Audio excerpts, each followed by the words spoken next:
की जय, वंदे मातरम।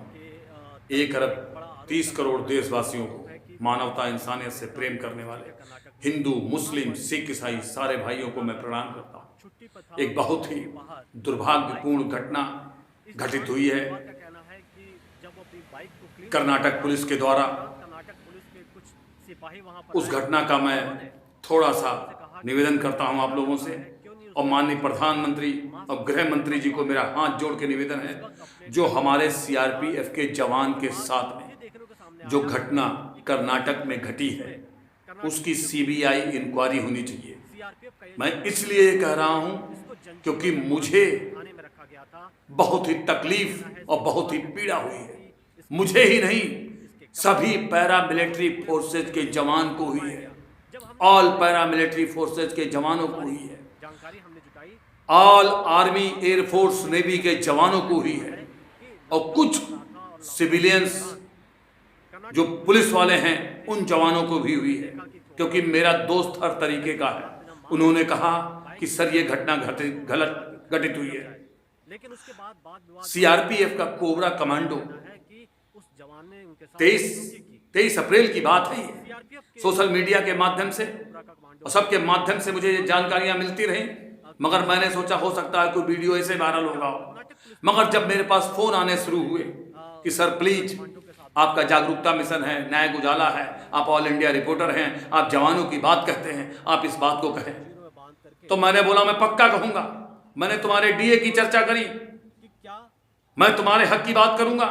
आप लोगों की एक एक दिन की तनख्वाह कटी, 2 बार कट गई, दोनों बार देश के राहत कोष में गई, प्रधानमंत्री जी के राहत कोष में गई। मुझे पता है, मैं जानता हूं हमारे सीआरपीएफ के जवान छत्तीसगढ़, नक्सलवाद और श्रीनगर, जम्मू कश्मीर में कठिन जगह पर ड्यूटी करते हैं, और उसके बाद में जवान जब छुट्टी गया है कोबरा कमांडो, लॉकडाउन चल रहा है, उसके बीच में वो अपने घर के बाहर निकल के मोटरसाइकिल या स्कूटर जो भी साफ कर रहा है, तो पुलिस आती है, उसको बोलती है थाने चलो। क्या मतलब होता है ये? मैं पुलिस वालों से निवेदन करता हूं, कुछ पुलिस वाले मानवता इंसानियत से प्रेम करते हैं, कुछ पुलिस वाले ना पूछते हैं ना चाहते हैं, सीधे ही डंडा मारना शुरू करते हैं। क्योंकि ये बरेली की भी घटना हुई है, बरेली की घटना है, मैंने पूरा वीडियो कवरेज किया था, मगर मैंने सिर्फ ना बेइज्जती हो इसलिए मैंने उस वीडियो को सोशल मीडिया पे वायरल नहीं किया।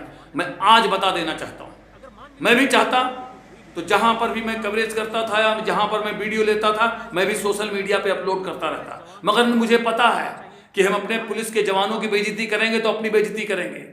कुछ पुलिस वाले होते हैं जो घटिया किस्म के होते हैं, उनके पीछे कुछ अच्छे पुलिस वाले भी खड़े होते हैं, जिनको देख के उस चीज को रोक देना पड़ता है कि जहां पे कुछ अच्छाई भी है तो बुराई भी है। मैं हर चीज को देख के चलता हूं, सिक्के के 2 पहलू होते हैं।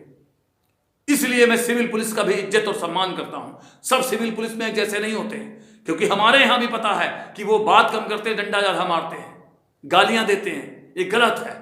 सबसे पहले सिविल पुलिस का काम है कि जनता के साथ तालमेल करना, उनको मानवता इंसानियत के साथ में पेश आना, वो चाहे कोई भी हो। मुझे पता है देश के अंदर बहुत बड़ी विपदा और बहुत बड़ी महामारी चली हुई है। देश की 1 अरब 30 करोड़ जनता को रोकना बहुत मुश्किल है।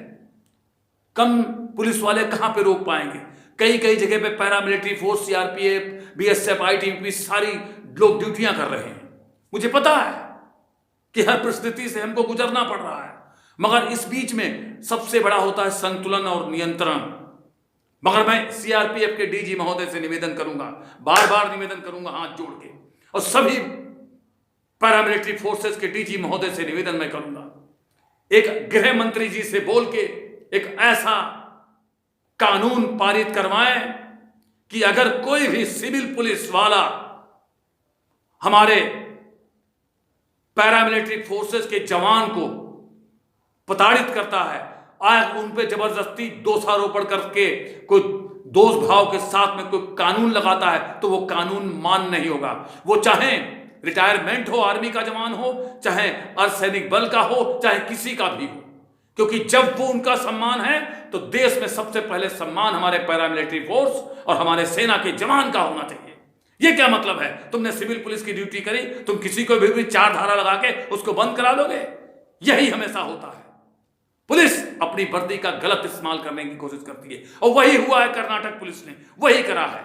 हर कहीं की पुलिस यही सोचती है, मगर कुछ पुलिस वाले ऐसे हैं जो कानून को अपने साथ में लपेट के, अपने दिल से लपेट के जनता की सेवा करते हैं। उनका मैं धन्यवाद करता हूं। और कुछ पुलिस वाले इतने निकम्मे, इतने घटिया हैं, वो यही भूल जाते हैं मेरा माँ कौन है, मेरा बाप कौन है, मेरा भाई कौन है, मेरा नातेदार रिश्तेदार कौन है। मुझे पता है, भाईचारा भूल जाते हैं, मानवता भूल जाते हैं। मुझे पता है तुम चोर तो पकड़ नहीं सकते, तुम डाकू पकड़ नहीं सकते, तुम आतंकवादी पकड़ नहीं सकते, तुम सीधे आदमी को पकड़ के उसके ऊपर 4 धाराएं लगा के उसको जेल भेज सकते हो। मुझे पता है पुलिस का काम। मैं सीआरपीएफ के डीजी महोदय से निवेदन करता हूं, हमारे कोबरा कमांडो की जो इंसल्ट और जो बेइज्जती हुई है उसका बदला लिया जाए।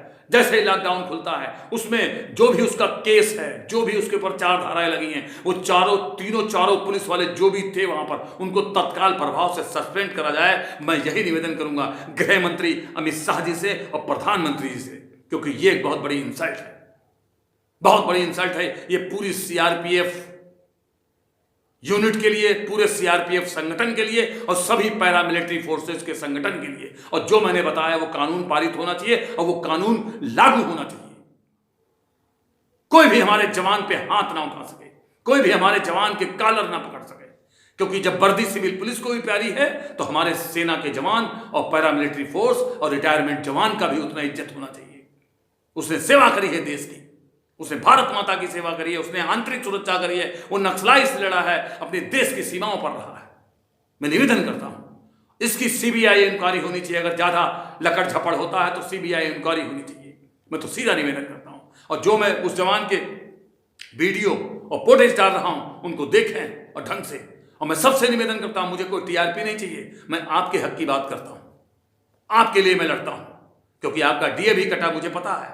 और मेरे पास फोन आते हैं सर कि हमारा 2-2 दिन की तनख्वाह कट चुकी है, 1800 रुपए हमारे जवान के कट रहे हैं, 2 बार राहत कोष में चले गए और डीए उनका बंद हो गया। मुझे यह भी पता है, मैंने निवेदन करा माननीय प्रधानमंत्री से, डीए तो मत काटो, किसी केंद्रीय कर्मचारी और राज्य कर्मचारी का डीए नहीं कटना चाहिए था, मैंने ये बोला है। मगर जो ये घटना हुई है, ये घटना गलत है, ये दुर्भाग्यपूर्ण घटना है। ज्यादा नहीं बोलूंगा, बस लॉकडाउन में अपने अपने घर पे रहें, लॉकडाउन ना तोड़ें और प्रशासन और शासन का पूरा सहयोग करें, तभी हम कोरोना वायरस से, इस जंग से हम जीत सकते हैं। और एक दूसरे की सपोर्ट करें। और हिंदू मुस्लिम सिख ईसाई सारे भाइयों से निवेदन करता हूं, मैं पुनः मानवता इंसानियत के साथ, ये मुल्क हम सबका है, ये तिरंगा हमारा है और ये देश हमारा है। जय हिंद, जय भारत, भारत माता की जय।